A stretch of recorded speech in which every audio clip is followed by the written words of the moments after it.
Buzz Aldrin. Buzz Aldrin is an engineer and former American astronaut, and the second person to walk on the Moon. He was the lunar module pilot on Apollo 11, the first manned lunar landing in history. He set foot on the Moon at 3:15 and 16 seconds on July 21, 1969, following mission commander Neil Armstrong. He is also a retired colonel in the United States Air Force and a command pilot. Biography. Early life. Aldrin was born in Glen Ridge, New Jersey, to Edwin Eugene Aldrin, S.R., 1896–1974, a career military man, and his wife Marion, née Moon. 1903–1968. He is of Scottish, Swedish, and German ancestry.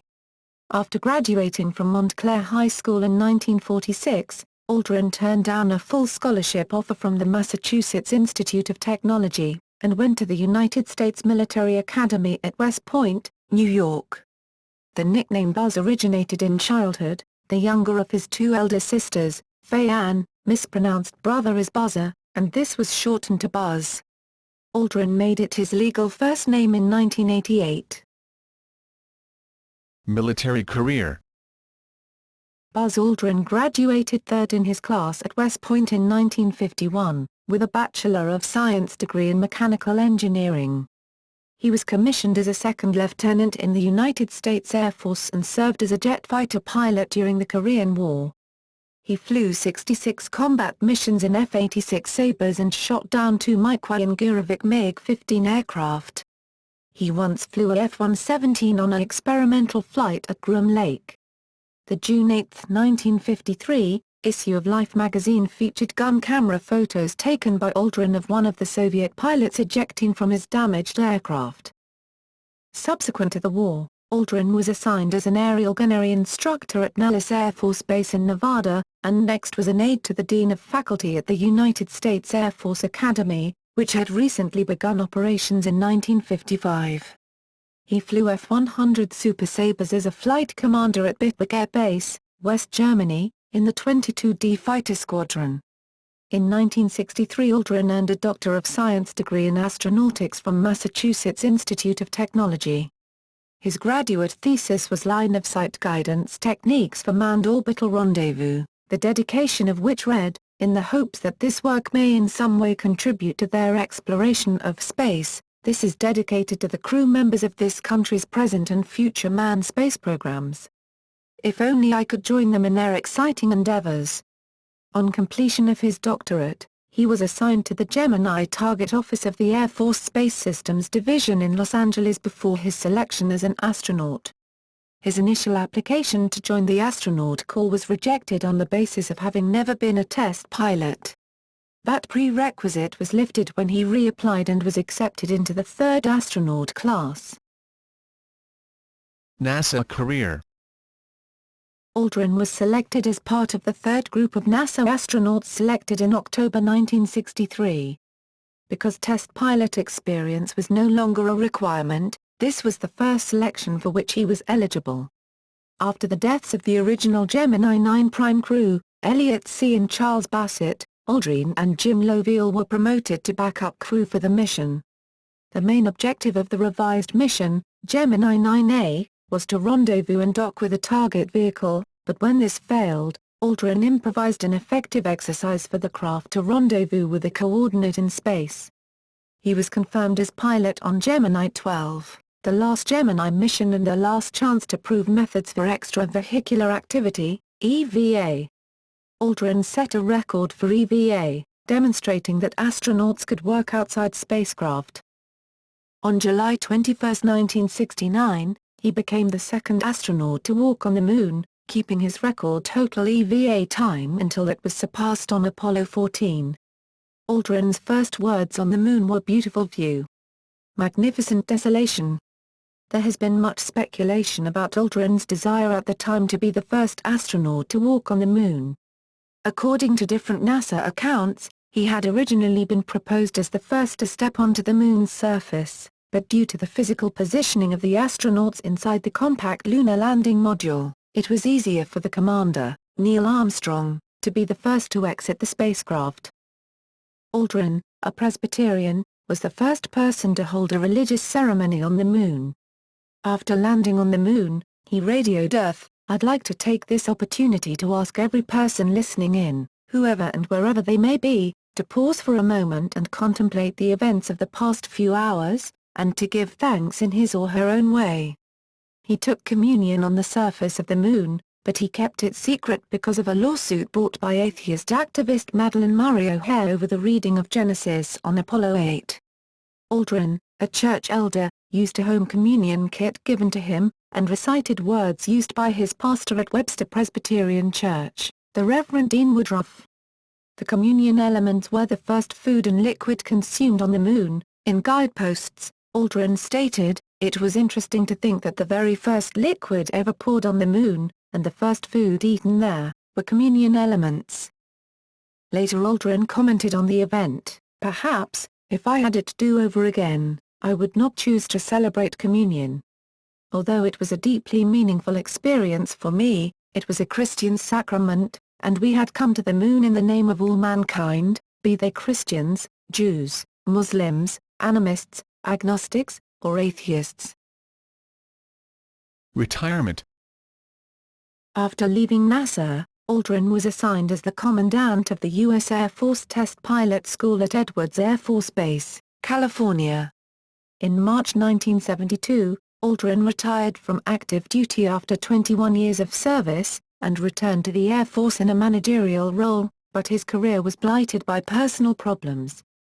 His autobiographies Return to Earth, published in 1973, and Magnificent Desolation, published in June 2009, both provide accounts of his struggles with clinical depression and alcoholism in the years following his NASA career. His life improved considerably when he recognized and sought treatment for his problems. Since retiring from NASA, he has continued to promote space exploration, including producing a computer strategy game called Buzz Aldrin's Race into Space, 1993. To further promote space exploration, and to commemorate the 40th anniversary of the first lunar landing, Aldrin teamed up with Snoop Dogg, Quincy Jones, Talib Kweli, and Soulja Boy to create the rap single and video, Rocket Experience, with proceeds from video and song sales to benefit Aldrin's non-profit foundation, Share Space. In 1995, he made a featured appearance in the Charlton Heston, Mickey Rooney, and Deborah Winters film America, A Call to Greatness, directed by Warren Chaney.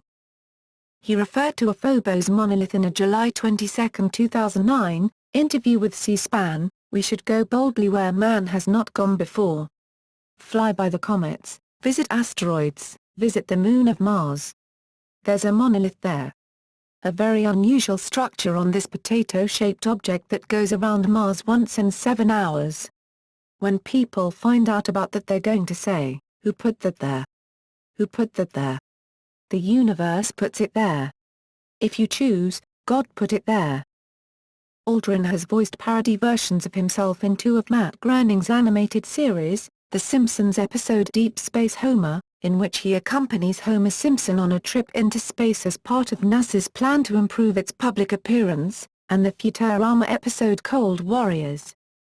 In 2011 Aldrin appeared as himself in the film Transformers, Dark of the Moon, where he explains to Optimus Prime and the Autobots that the Apollo 11 mission also discovered a Cybertronian ship on the Moon whose existence was concealed from the public.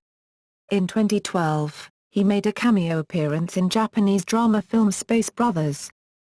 Aldrin also lent his voice talents to the 2012 video game Mass Effect 3, playing a stargazer who appears in the game's final scene.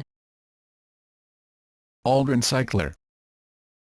In 1985, Aldrin proposed the existence of a special spacecraft trajectory now known as the Aldrin Cycler. A spacecraft traveling on an Aldrin Cycler trajectory would pass near the planets Earth and Mars on a regular, cyclic, basis. The Aldrin Cycler is an example of a Mars cycler.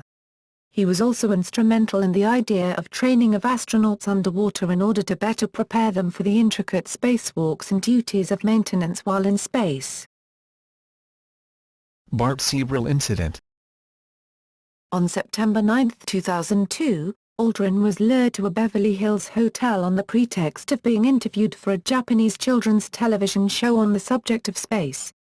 When he arrived, Apollo conspiracy proponent Bart Sibrel accosted him with a film crew and demanded he swear on a Bible that the moon landings were faked, insisting that Aldrin and others had lied about walking on the moon. After a brief confrontation, Aldrin punched Sibrel in the jaw. The police determined that Aldrin was provoked and no charges were filed. Aldrin dedicates a chapter to this incident in his autobiography Magnificent Desolation. Views. Criticism of NASA's 2003 return to moon objectives. In December 2003, Aldrin published an opinion piece in the New York Times criticizing NASA's objectives.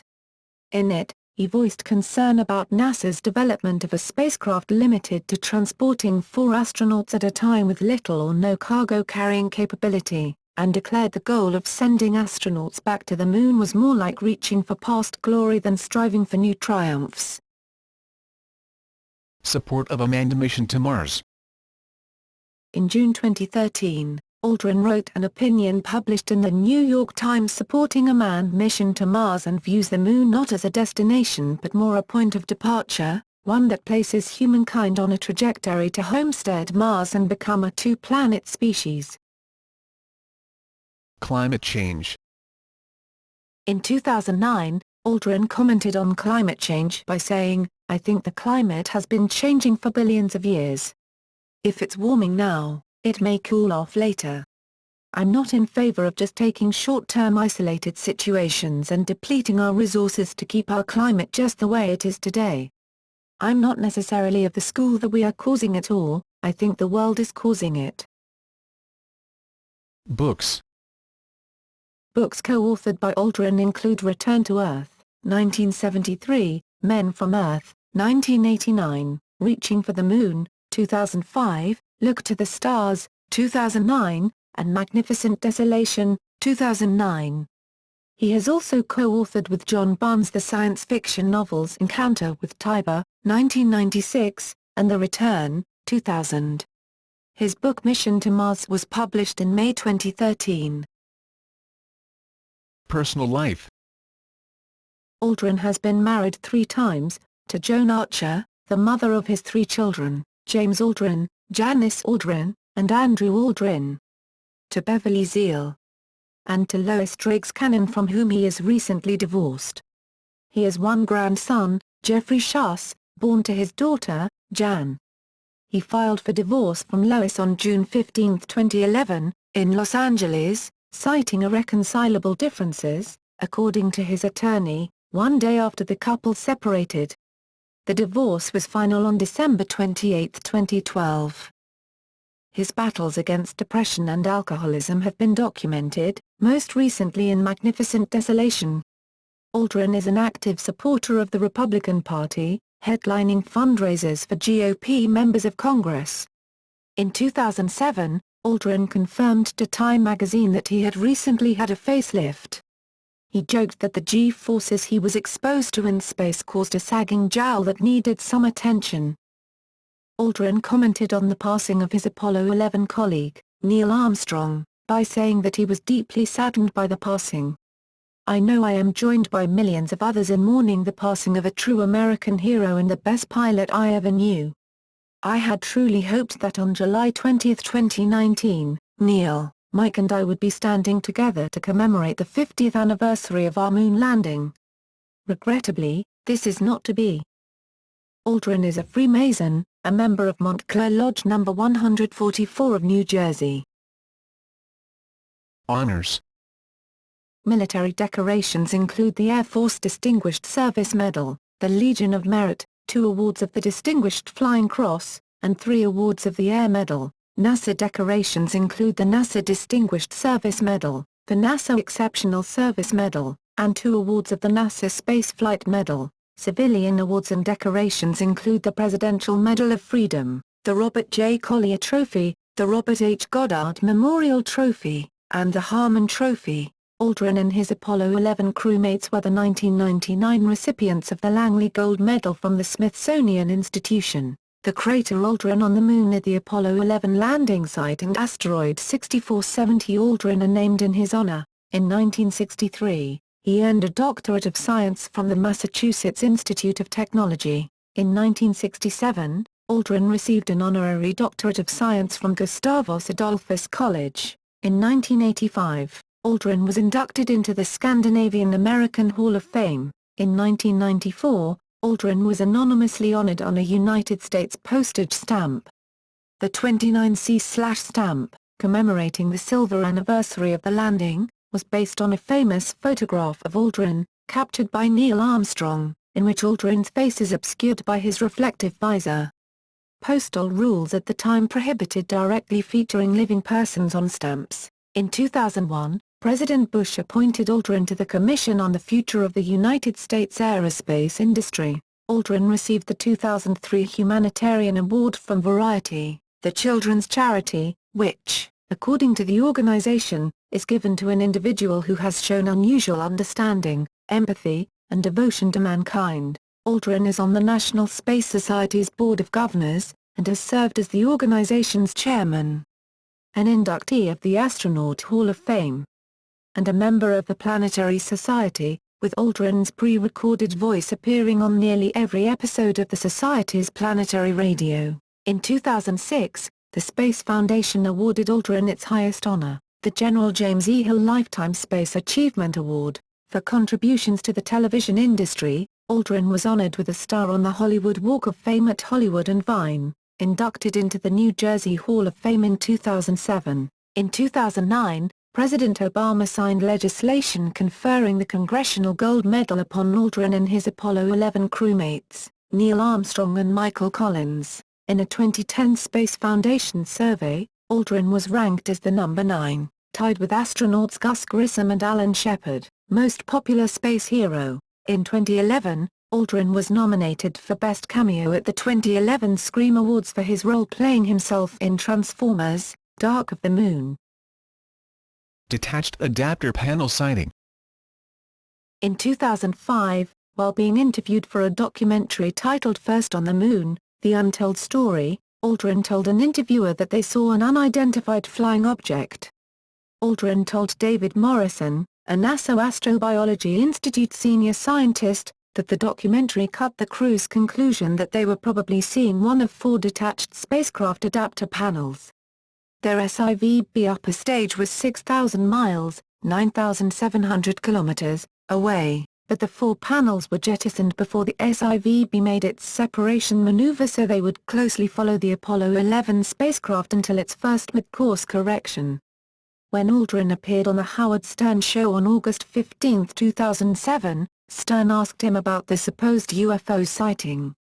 Aldrin confirmed that there was no such sighting of anything deemed extraterrestrial, and said they were and are 99.9% sure that the object was the detached panel. Interviewed by the Science Channel, Aldrin mentioned seeing unidentified objects, and according to Aldrin his words were taken out of context.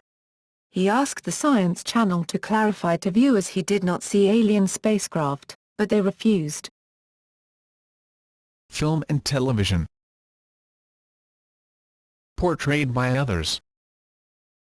Aldrin has been portrayed by Cliff Robertson in Return to Earth, 1976, Larry Williams in Apollo 13, 1995, Cassandra Berkeley in Apollo 11, 1996, Bryan Cranston in From the Earth to the Moon, 1998, and Magnificent Desolation, Walking on the Moon 3D, 2005, James Masters in Moonshot, 2009, Mariano Echeverri in Apollo 11, Un Pas en Fals, 2010, Nicholas Gutierrez in Shoot for the Moon, 2011.